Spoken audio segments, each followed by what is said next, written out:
Lord of the Mysteries. Chapter 98. Mr. Azik. Faced with his sister's question, all Klein could do was reply with a regretful smile. Sore muscles.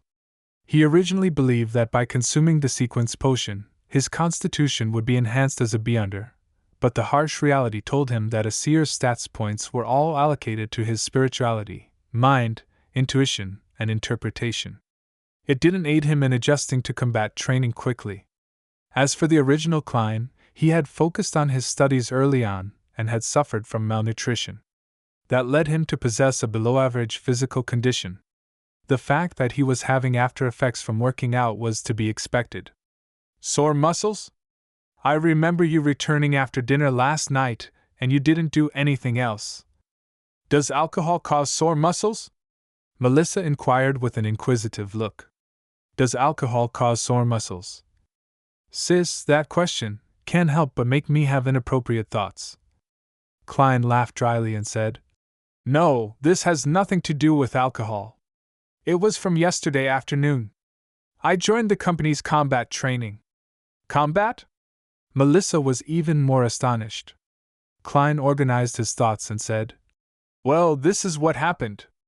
I considered it and believe that as a historical and relic consultant of a security company, it's impossible for me to stay in the office or port warehouse forever.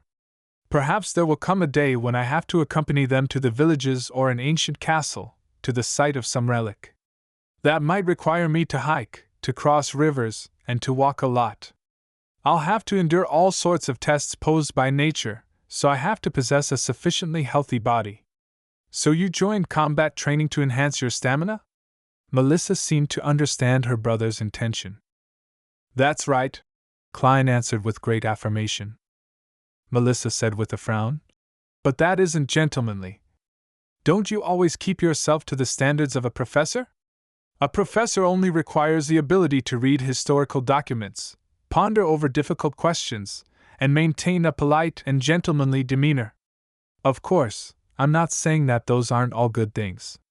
I prefer men who can solve problems on their own, regardless of whether that solution requires brawn or brain. Melissa smiled. Klein smiled and said, No, Melissa. Your definition of a professor contains a misconception. A true professor can communicate with people gently and politely, but he can also educate the other person using the principles of physics by raising a cane to convince someone when there is an obstacle in communication. Principles of physics. Melissa was momentarily at a loss, but she quickly understood what her brother was saying. She was suddenly unable to retort him. Klein didn't say anything more but widened his pace with great difficulty as he headed for the bathroom. Melissa stood there and looked for a few seconds. She suddenly shook her head and caught up to Klein. Do you need my help? She posed as if she was supporting someone. No, there's no need to. I was hamming it up a bit earlier. Klein felt humiliated. He suddenly stood straight and walked normally. Watching her brother walk steadily to the washroom and close the door, Melissa pursed her lips and muttered, Klein is getting more and more pretentious. I even believed that his muscle soreness was really that serious. In the bathroom, Klein stood behind the tightly shut door, his face suddenly contorting in pain. Ouch, ouch, ouch. He held his breath, tensed his body, and stood there for a good 7 or 8 seconds. When he finally went downstairs with great effort, had breakfast, and saw Benson and Melissa off, his soreness finally began to ease. After resting for a little while, Klein took his cane, donned his top hat, and left the house, strolling towards the public carriage stop. During the summer, Koei University had trees with shade-providing foliage, flourishing with birds and luxuriant flowers. It was peaceful and calm. Walking along the river, Klein took a turn towards the history department. Then, he found the 3-story building which showed its age and located his mentor's, Cohen Quinton's, office.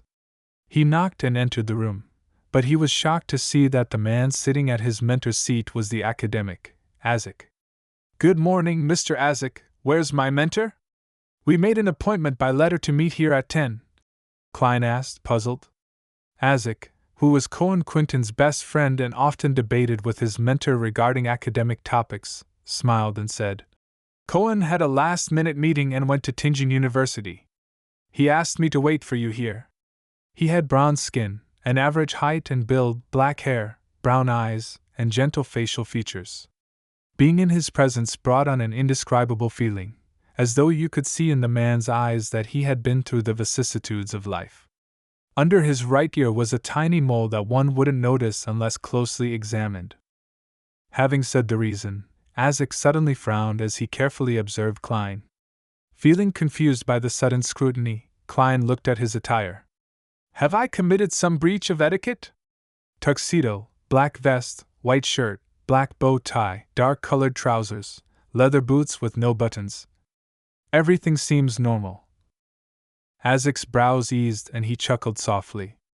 Don't mind me. I suddenly noticed that you are way more energetic than before. You look even more like a gentleman now. Thank you for your compliment. Klein accepted it calmly and asked, Mr. Azik, did my mentor manage to find the book Research of the Hornacis Main Peaks Relics in the school library? He found it with my assistance, Azik said, smiling gently. He then pulled open the drawer and took out a gray-covered book. You are no longer a Koei University student anymore.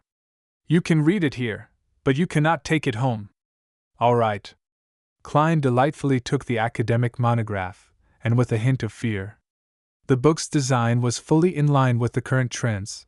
It used hard paper as a hard cover, and it was printed with an image like an abstract version of the main peak of Hornacis mountain range.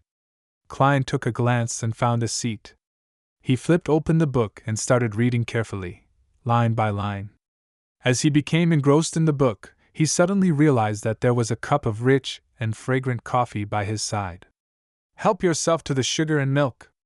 Azik put down the silver saucer and pointed at the milk jar and sugar container. Thank you.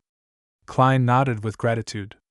He added 3 cubes of sugar and a teaspoon of milk before continuing to read his book. The book, Research of the Hornacis Main Peaks Relics, was not a very thick book. Klein finished reading it when it was almost noon. He took note of a few noteworthy points. First, the settlement on the main peak of Hornacis Mountain and its surrounding area was obviously an advanced civilization, which existed as part of an ancient nation. Second, from their wall murals, their perspective on life appears similar to that of humans. I can assume for now that they were human. Third, they revered yet feared the darkness of the night. Hence, they called their god the ruler of the Evernight, mother of the sky. Fourth, the weirdest part is that researchers haven't found any graves in the entire area, which initially seems to indicate that the people didn't need to be buried, because they didn't die. However, that would be contradictory to the contents of the wall murals. In the wall murals, the people in the nation believed that death is not the end. They believed that their deceased family would protect them in the night. Hence, they would keep their deceased family members at home, on the bed, by their side, for a full 3 days. There is nothing beyond that for the wall murals as it doesn't involve burials. Klein took another sip of coffee and continued to write down his afterthoughts in his notebook. Mother of the Sky, Sky Mother is such a grand title, while the ruler of the Evernight obviously overlaps with the Evernight goddess. Is this a contradiction at its roots? In the ancient remains on the main peak of the Hornacis mountain range and its surrounding area, every arrangement and decoration was well preserved. Even the wall murals didn't have any signs of damage. Before it was discovered, there seemed to be no disturbance at all. The table was arranged with cutlery, and there were dried stains of rot on the dining plates. In some rooms, there were half-filled bottles of alcohol that had almost turned into plain water. What happened to the nation's people? They seemed to have left their homes in a hurry, without taking anything with them, and they never returned. Considering how there are no burial grounds, this only makes it weirder.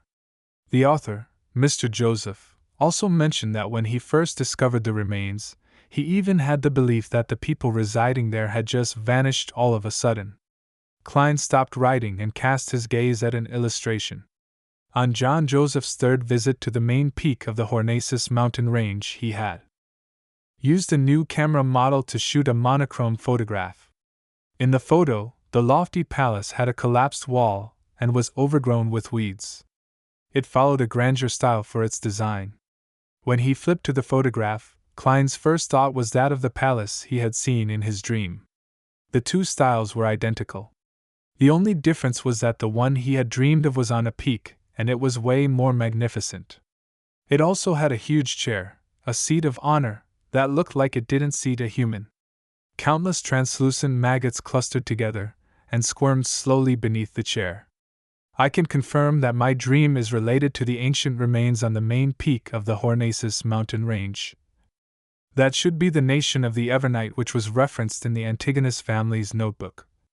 Klein nodded slightly and closed the book. At that moment, Azik, who was sitting opposite him, touched the inconspicuous mole under his right ear and said, "How was it? Found anything?" "Quite a bit. Take a look, I've written so many pages of notes." Klein pointed at the table and smiled. "I don't understand why you're suddenly so interested in this matter." Azik sighed and said, "Klein, when I was studying at the Backlund University, I had dabbled with some divination and did quite a bit of research on that. Well, I discovered that there is disharmony in your fate." "What? Divination? Are you talking to me about divination?" As a seer, Klein looked at Azik the academic in amusement. "How is it disharmonious?" Azik thought for a moment. "Have you encountered many strange coincidences in the past 2 months?" "Coincidences?" As he was indebted to Mr. Azik, Klein didn't dispute his question as he subconsciously began thinking. If we are talking about coincidences, the most obvious matter was when we were after kidnappers. We actually managed to find clues of the Antigonus family's notebook that was lost for days in the room opposite the kidnappers. Also, Ray Bieber didn't flee from Tingen in a hurry. Instead, he found a place to digest the power bestowed by the notebook, allowing for sealed artifact 2-049 to track him down easily. That seemed to be against common sense. Although Iyer Harson gave a reasonable explanation, I always had a nagging feeling that it was somewhat coincidental. Oh, Selina had stolen a glance at Hannes Vincent's secret incantations, but she held back till her birthday dinner banquet to try it out, and I happened to discover it, which is quite a coincidence too. Otherwise, Hannes Vincent wouldn't have been the only one to die so suddenly. Klein thought about it seriously for a few minutes and said, "There are 3. Neither too many nor too frequent. Furthermore, there was nothing that indicated someone's involvement and guidance." Azik nodded slightly. "As Emperor Roselle once said, a single coincidence is encountered by anyone. Twice is still normal. Thrice is when one should consider what internal factors are influencing those coincidences." "Can you tell me anything else?" Klein probed. Azik laughed and shook his head. "I can only tell that there's some disharmony, but nothing else. You have to understand that I'm not a real seer. Isn't that basically equal to saying nothing? Mr. Azik is quite odd. He's playing a charlatan in front of a charlatan like me." Klein let out a breath. Seizing the moment when Azik stood up, he pinched his glabella and activated his spirit vision. When he looked over, Azik's aura fully appeared before his eyes and everything seemed fairly normal. "Unfortunately, I can only see the ether body and astral projection of a person above." The gray fog. Klein thought carefreely as he tapped his glabella again whilst standing up.